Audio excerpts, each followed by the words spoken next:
Robin des Bois. Les temps étaient très durs. Richard Cœur de Lion avait quitté son beau royaume d'Angleterre pour aller en croisade. Durant son absence, de mauvais seigneurs gouvernaient le peuple. Un jour, en plein hiver, deux paysans qui n'avaient pas mangé depuis longtemps tuèrent un daim dans la forêt.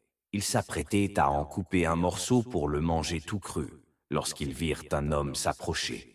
« Nous sommes perdus, pensèrent-ils. Ne craignez rien, leur dit l'homme. Je suis Robin des Bois. Robin des Bois, le serviteur de notre bon roi Richard? Hourra! Crièrent les deux paysans. Nous voulons te suivre. Une heure plus tard, les deux paysans faisaient connaissance avec les autres amis de Robin des Bois qui se cachaient au cœur de la forêt de Sherwood. Il y avait là Jean l'affamé, assez fort pour rompre sur son genou un arbre de la grosseur de sa tête, l'ermite Cofcotte, l'aumônier de la bande qui pouvait assener des coups de bâton avec une rapidité extraordinaire, David Lamb, aussi malin qu'il était chétif. Tous se réjouirent de voir arriver deux nouveaux compagnons. « Nous serons bientôt 200, je vous le prédis, » affirma le brave ermite, et il riait si joyeusement que son gros ventre sautait sous sa bure. Il avait raison. Quelque temps après, la troupe devint si nombreuse qu'il fallut organiser le ravitaillement et les tours de garde. Un jour, David Lamb vint annoncer que le méchant sire de Gisborne et le shérif de la ville rassemblaient leurs soldats et se préparaient à les attaquer. Robin se déguisa en potier et s'en alla vendre sa marchandise de porte en porte. Arrivé chez le shérif, il offrit à la femme de celui-ci quelques beaux plats qu'il avait dans sa voiture. Elle fut si contente qu'elle l'invita à dîner. Au cours du repas, Robin apprit que l'assaut était prévu pour le lendemain. On offrait une forte récompense à celui qui livrerait Robin, mort ou vif. Le lendemain, l'armée de Gisborne s'engagea dans la mystérieuse forêt. Lors que les cavaliers arrivèrent en vue du camp des proscrits de Sherwood, ils se ruèrent à la charge. Mais les cordes tendues, çà et là, par les compagnons de Robin, firent trébucher les chevaux. Les compagnons se précipitèrent sur les soldats de Gisborne et les frappèrent si bien que ceux-ci durent demander grâce. Alors Robin les fit dépouiller de leurs armes et de leurs beaux habits. Puis il les renvoya, tout honteux, vêtus de leurs seules chemises. Le sire de Gisborne avait une nièce, la jolie et douce Marie, dont le père était mort en croisade. Un jour, les compagnons de Robin apprirent qu'il voulait l'obliger à se marier avec son voisin, le cruel baron Bruce. Le méchant Gisborne devait la conduire lui-même, en grand cortège, chez son futur mari. Le jour venu, Robin et ses amis, qui s'étaient cachés sur le passage du cortège, bondirent soudain des fourrés et firent tellement peur aux soldats de l'escorte que tous se sauvèrent, y compris le sire de Gisborne. La jeune fille, craignant la vengeance de son oncle, se réfugia dans la forêt. Bientôt, Robin comprit qu'elle l'aimait. Lui aussi éprouvait pour elle un sentiment fort tendre. Ils décidèrent de s'unir et, le printemps venu, frère Tuck célébra leur mariage, à la grande joie de tous les hôtes de la forêt. David Lamb avait l'habitude d'aller fréquemment à la ville pour recueillir des nouvelles.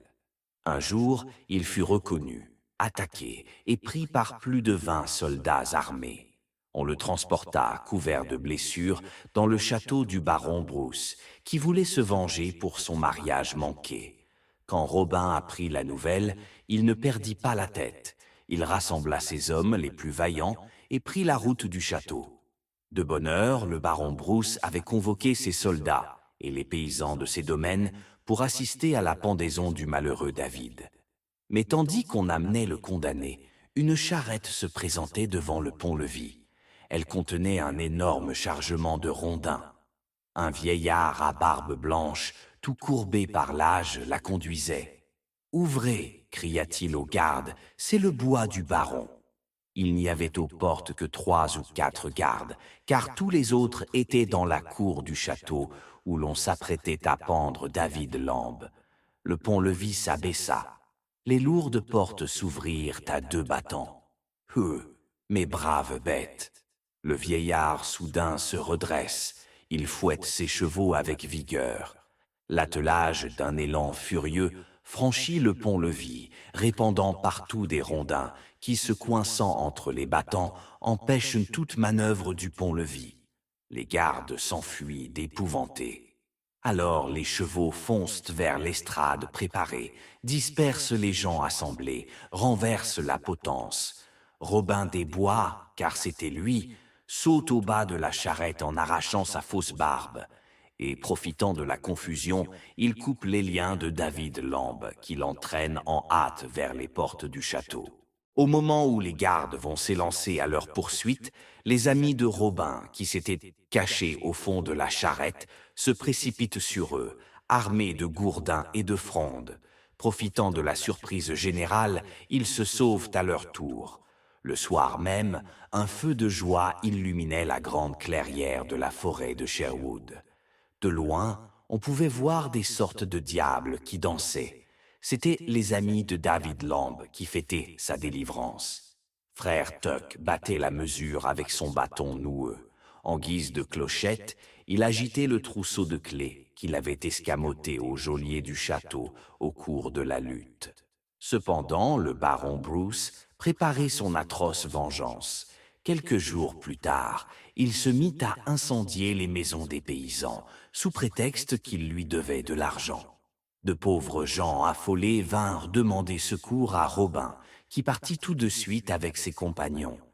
Mais c'était un piège tendu par le baron. En effet, pendant l'absence de Robin, il fit enlever sa femme, la jolie Marie, et la jeta dans l'une des prisons du château. « Ils ont osé la prendre, » dit Robin à son retour. « Ma vengeance sera terrible. » Il tint aussitôt un conseil de guerre. David Lambe lui signala qu'il existait un passage souterrain secret qui reliait le château à la rivière. « Qui nous ouvrira l'entrée du souterrain ?» dit Robin. « Je crois que la clé se trouve parmi celles-ci, » répondit joyeusement frère Tuck, en détachant de son cou le précieux trousseau qu'il avait pris au geôlier durant le combat du château. On se mit en route, mais tandis que les uns se dirigeaient vers l'entrée du souterrain, avec Robin à leur tête, les autres partirent en direction du château, conduits par frère Tuck. Lorsque la nuit fut tombée, Robin et ses compagnons se faufilèrent par le souterrain qu'au corps de juste garde. Là, ils éteignirent leurs torches et attendirent. Soudain, un grand remue-ménage se fit entendre à l'entrée du château. C'étaient frère Tuck, Jean l'affamé et leurs compagnons qui attaquaient le pont-levis. Les gardes coururent vers l'entrée principale du château. Pendant ce temps, Robin put se glisser à l'intérieur avec les siens. Ils eurent vite fait de découvrir Marie, qui était enfermée dans une salle basse du donjon. Tandis que Robin l'entraînait vers le souterrain, ils se trouvèrent tout coup face à face avec le baron Bruce. « Arrière !» cria celui-ci. Il allait frapper Marie de son épée lorsque Robin, plus rapide, tendit son arc et lui décocha une flèche qui lui transperça la tête. Une heure plus tard, des flammes immenses montaient vers le ciel, illuminant de leur couleur pourpre la campagne environnante. Le mauvais seigneur avait payé sa dette et son château n'était plus qu'un souvenir.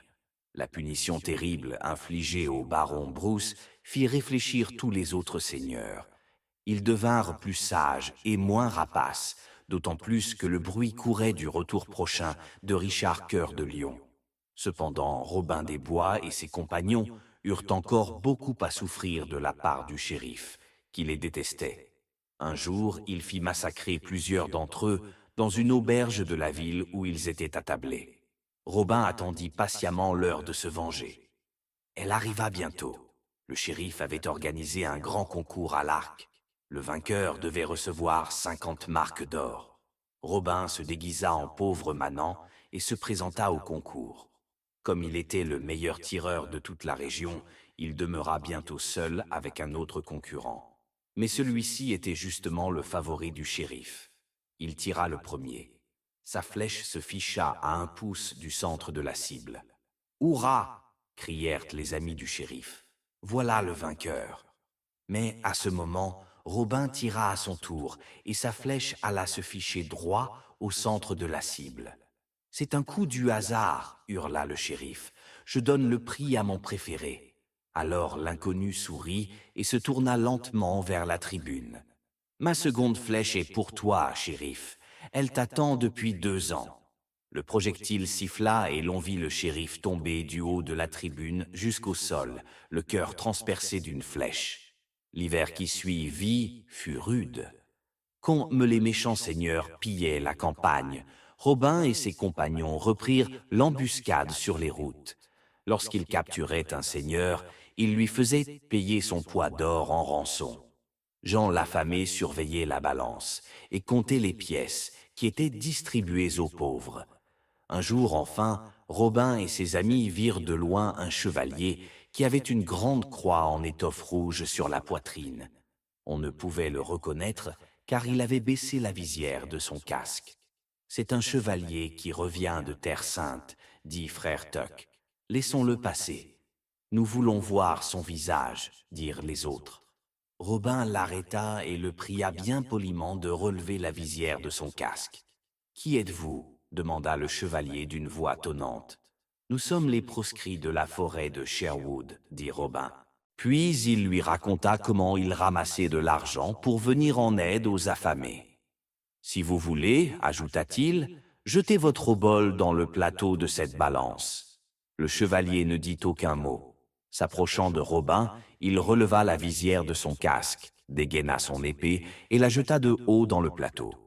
Alors tous les proscrits de Sherwood mirent un genou en terre, car ils avaient reconnu leur grand roi Richard, cœur de lion, qui venait rétablir l'ordre et la paix dans son beau royaume d'Angleterre.